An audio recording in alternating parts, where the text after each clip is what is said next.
Oser changer de métier, choisir le métier de cœur, faire une transition professionnelle, ça vient réveiller beaucoup de peur. Et il y a quelques étapes, quelques clés, en tout cas, qui peuvent vous soutenir là-dedans. C'est ce que j'ai envie de faire aujourd'hui avec mon invité, Anne-Chantal. Bonjour. Bonjour Christian. Alors, Anne-Chantal, pour ceux qui la connaissent pas, c'est ma compagne de vie, ma partenaire de vie depuis 45 ans déjà. Et puis, elle est spécialisée justement dans ce domaine d'accompagner les personnes dans ces moments de transition. Et au fond, elle comme moi, enfin moi d'abord et toi ensuite, nous l'avons vécu. Et j'aimerais qu'on prenne un temps pour partager un peu sur ces moments phares, sur ces freins, sur qu'est-ce qui soutient à ce changement, parce que toi comme moi, j'imagine bien, on voit à quel point il y a beaucoup d'êtres humains qui sont coincés dans quelque chose qui leur convient plus. Enfin, tu peux dire peut-être 2-3 mots sur cette expérience-là, peut-être déjà, ce que tu vois d'une manière générale. Alors, de manière générale, oui, ce que je peux observer, c'est que, et ce que montrent les statistiques, c'est que il y a un pourcentage énorme de personnes qui ne se plaisent pas au travail. Alors, ne pas se plaire, c'est une chose, mais qui souffrent au travail. Ouais. Dans le sens où, eh bien, dans les dernières statistiques montrent que plus d'une personne sur deux vit quotidiennement du stress, mais du stress, pas du bon stress, un stress qui épuise, qui vide notre réservoir énergétique et puis ça, on l'amène à la maison aussi, donc ça a des répercussions sur les autres domaines de notre vie. Tout à fait, oui, ça peut aussi nous-mêmes faire l'expérience aussi, bien évidemment. Bien sûr, ouais. Alors, c'est vrai que si, moi j'aime bien ce qui s'est passé avec Anne-Chantal, parce que moi je l'ai suivi en observateur, j'ai fait le chemin avant, mais moi j'ai eu un sacré coup de pouce, qui était un licenciement.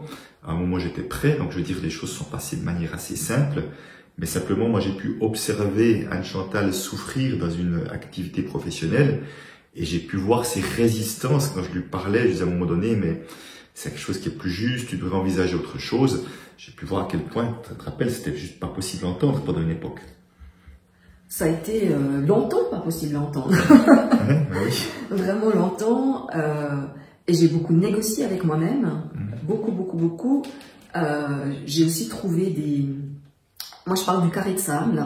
Donc, quand mon carré de sable, je le trouvais trop étroit, j'avais envie de plus de liberté. J'ai trouvé à l'interne des solutions qui me portaient pendant une année ou deux. Et après, je me sentais de nouveau trop à l'étroit.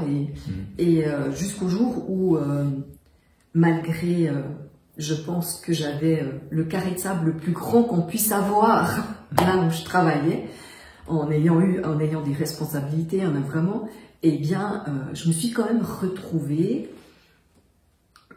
insatisfaite, mais surtout c'est mon corps, en fait c'est mon corps qui a parlé. Mon corps, insomnie, troubles de digestion, douleurs articulaires, etc., j'en passe. Et là, je me suis dit, il y a quelque chose vraiment qui ne va plus. Voilà. Donc, même un carré de sable beaucoup plus grand n'était encore pas satisfaisant. Donc, ça signifie que parfois on peut voir qu'on peut trouver des stratégies à l'extérieur pour essayer encore de tenir le coup en faisant des ajustements ou se raconter des histoires. Parce que moi-même, je me suis raconté des histoires en me disant, ouais, mais tu travailles comme dans une bonne équipe, t'aimes bien tes clients, vous voyez, on se raconte des trucs comme ça. C'est exactement ça. Ouais. C'est vraiment exactement ça. T'as quand même des collègues chouettes, t'as quand même de la chance là où tu travailles, t'as un bon salaire. C'est toutes les histoires qu'on se raconte, bien sûr. Et aussi, moi, ce que j'avais, j'avais des responsabilités là où je travaillais et je me disais, mais je peux pas lâcher un bateau qui est déjà en train de couler. Et je sais pas si tu te rappelles, je te parlais beaucoup de ça, en disant, mais tu te rends compte, c'est déjà tellement compliqué, si en plus moi je pars, un manque d'humilité, très clairement. Oui. Très clairement, mais un manque d'humilité derrière lequel il y avait beaucoup de bonnes intentions quand même. Oui, bien sûr, parce que tu t'es donné corps et âme, ça je peux vraiment le voir pour cette institution, et à quel prix, j'ai envie de dire. Ouais. Et j'ai peut-être, je te coupe, mais j'ai quand même envie de dire, il y a quand même une loi, quelque chose qu'il faut savoir, c'est que le système, donc quand on est dans une entreprise, on est dans un système, ça peut être le système de notre secteur, mais on est dans un système. Le système est toujours plus fort que l'individu. Donc ça, c'est vraiment... Donc, de vouloir aller changer le système, de vouloir aller contrer le système, ça reste quasi mission impossible. Hein. Seul, surtout seul. En tout cas seul, bah oui, bien sûr. Après, oui, on peut peut-être fédérer des gens et tout, mais ce sont quand même des, il y a beaucoup d'inertie et ça prend beaucoup de temps et demande beaucoup d'énergie. Voilà. Tout à fait. Alors, je ne sais pas si tu te souviens, mais ça je rappellerai, quelle était ta réaction justement quand je te disais tu devrais faire autre chose. Tu te souviens de ta réaction? Je me souviens qu'il y a même de la colère dans côté action. En tout cas, je crois que... Alors, j'apportais mes problèmes à la maison, très clairement, hein, puisqu'un jour, il m'a dit, j'aimerais bien que ton directeur sorte de notre chambre à coucher. Oui, parce qu'on en parlait le soir au lit de son directeur et tout, j'ai l'impression qu'on dormait à 3 dans le lit. Voilà, donc voilà. Eh bien, à ce moment-là, je pouvais pas entendre. Je me disais, mais il ne comprend pas, il n'arrive pas à comprendre. Enfin, il y avait beaucoup de colère, oui, de colère et surtout un désespoir d'être comprise dans ce que je vivais. Voilà. Et sa phrase, là, je vais me dire, sa phrase, c'était la colère, elle disait, oui, c'est bien joli de me dire ça, et je vais faire quoi? Et je vais faire quoi à la place? C'était ça aussi la colère. Et si tu veux, c'était vraiment ce truc de, le fait de ne pas avoir d'autres idées, faisait certainement que ça te faisait vivre de l'impuissance et que c'était juste inentendable, en tous les cas, d'entendre ça. Et un jour, je sais pas si tu te souviens, un jour, ce que je t'ai dit? Écoute, je sais pas ce que tu m'as dit, mais en tout cas, je sais que je disais, mais je vais faire quoi d'autre avec lequel je pourrais gagner de l'argent quand même. Ah, ouais, t'as dit ça. Alors, je te l'ai pas dit, mais c'était très fort dans ma tête. D'accord. Voilà. Et effectivement, et cette histoire de « et je vais faire quoi ?» enfin, c'est revenu une fois, deux fois, trois fois, et un jour, il s'est passé quelque chose d'un peu différent.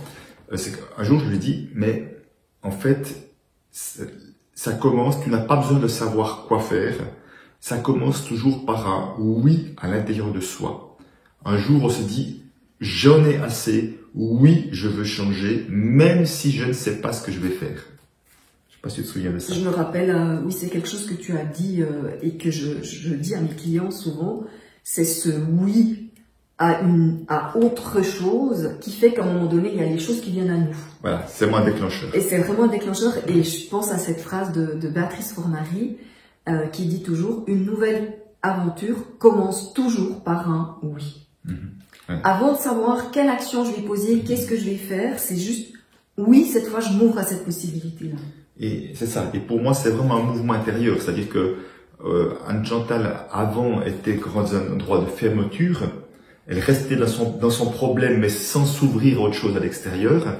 Et je lui disais, mais au moment où il y a ce oui, et je me souviens, moi, c'est Thomas d'Ansembourg qui disait ça dans son partage aussi, au moment où il y a ce oui, il y a quelque chose qui s'ouvre, et on s'ouvre à recevoir peut-être du soutien, de l'aide, des informations qui fait que tout à coup, d'autres pistes vont émerger.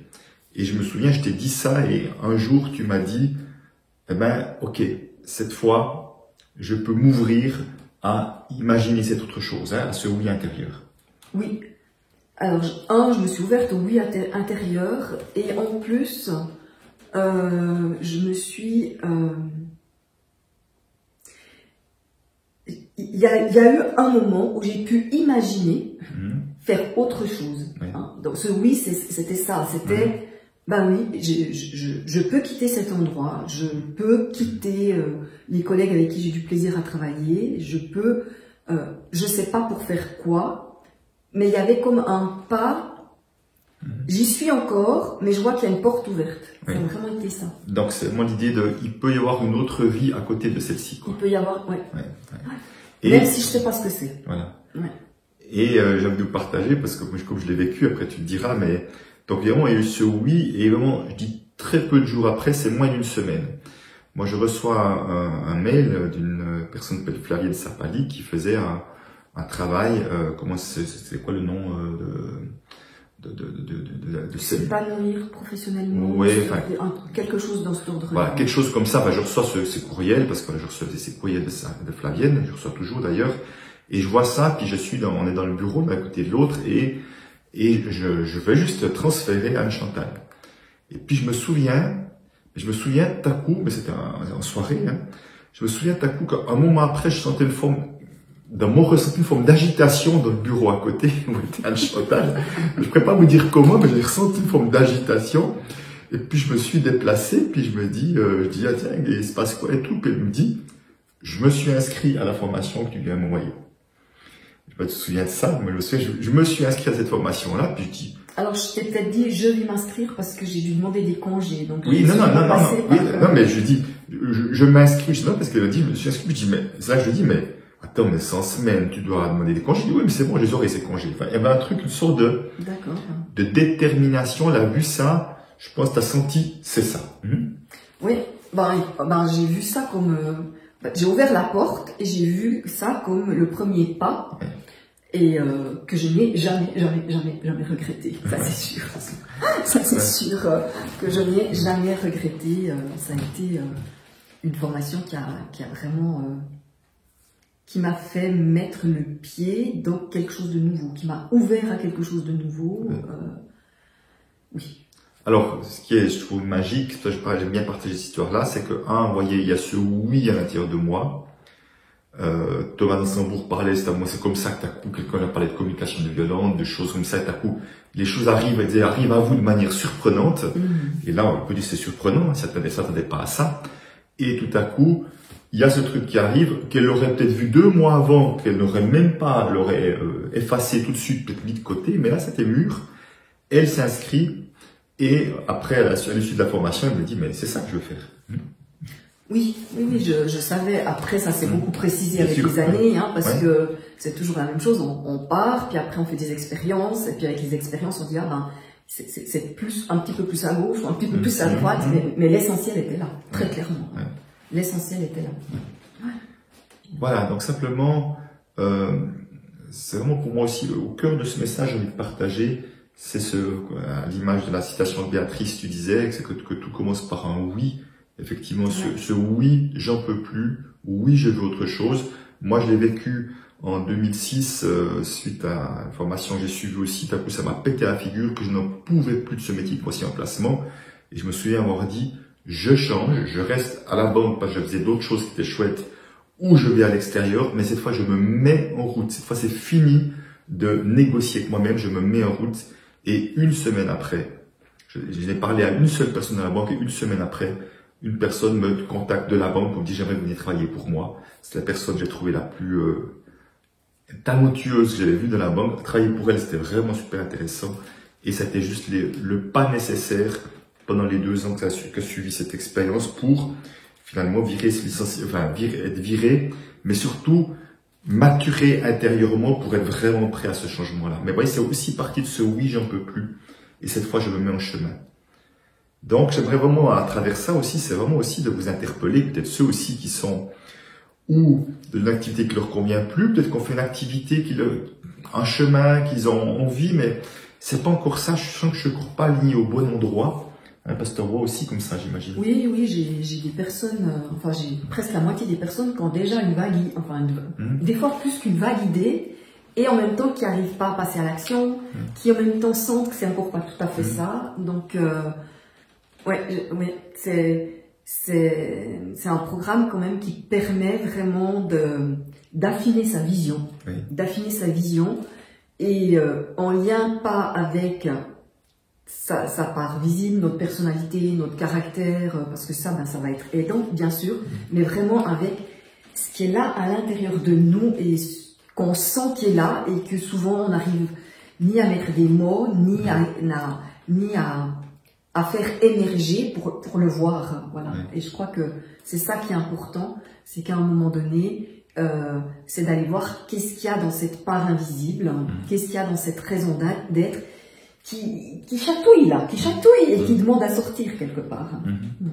Et ce que j'aime beaucoup dans l'approche d'Anne-Chantal, effectivement, c'est d'aller chercher sa contribution, à quoi j'ai envie de contribuer, et seulement le après, on va voir le comment. Parce que je dis ça parce qu'aujourd'hui, je suis perçu, considéré, reconnu comme expert de la relation à l'argent, mais au fond, c'est qu'une manière de contribuer. Et que ce à quoi j'ai envie de contribuer, plus d'amour de soi, plus de de conscience de soi, plus de mieux-être individuellement et collectivement dans la société, je pourrais lâcher la relation à l'argent, je pourrais trouver plein d'autres manières de le faire. Ça serait toujours la même motivation au plus profond de moi qui serait identique, simplement j'aurais trouvé une meilleure manière de faire ce que j'ai envie d'amener. C'est exactement ça. Pour moi, la vision, c'est le phare. Oui. Et puis, pour se diriger sur la mer, hein, avec toutes les tempêtes qu'il peut y avoir sur la mer, eh bien, il y a peut-être un moment où j'aurai une barque, il y a peut-être un moment où je vais prendre un hors-bord, il y a peut-être un moment où je vais aller sur un paquebot, etc., etc. Ça veut dire que cette contribution, cette vision, après, on peut la porter de manière différente. On n'est pas coincé dans un métier ad aeternam. Hein. C'est pas déterminer cette manière-là. C'est vraiment à quoi j'ai envie de contribuer. Puis après, de la manière dont on va le faire, ben, ça va dépendre des circonstances, ça va dépendre de nos goûts, ça va dépendre de l'environnement dans lequel on est. Enfin, voilà. Ok, mais c'est super. Et peut-être juste pour terminer, peut-être, vu que moi je travaille plutôt sur la relation à l'argent, ce qui est un frein ou ce qui bloque, ou les peurs qui empêchent certains d'oser faire le pas. Peut-être quelles sont les différentes stratégies que tu proposes toi, aujourd'hui pour accompagner les personnes justement dans ce cheminement? Alors pour moi, il y a 3 étapes essentielles. La première, c'est déjà, je dirais il y a même une première encore avant la première, c'est-à-dire de dire oui. Et comme moi j'ai fait, hein, où je suis partie dans cette formation. Il y a ça, mais dans la formation, il y a une partie qui est être plus en conscience de soi. Parce que pour moi, il est essentiel, c'est mieux on se connaît, plus nos choix vont aller dans la direction qu'on souhaite. Hein, et on sait quand même qu'il y a presque quasi 90% de nos choix se font inconsciemment. Donc plus on arrive à faire monter en conscience de l'inconscient, plus on va faire des choix qui sont porteurs. Donc ça, c'est la première partie. La deuxième partie, on va aller voir l'étape de qu'est-ce qu'il y a dans cet invisible, aller connecter son essence. Après, matérialiser cette essence, c'est une vibration, c'est volatile l'essence, donc je vais la matérialiser par ma mission de vie, c'est-à-dire quel genre de personne j'ai envie d'être. Là, c'est caméra sur nous. Hein.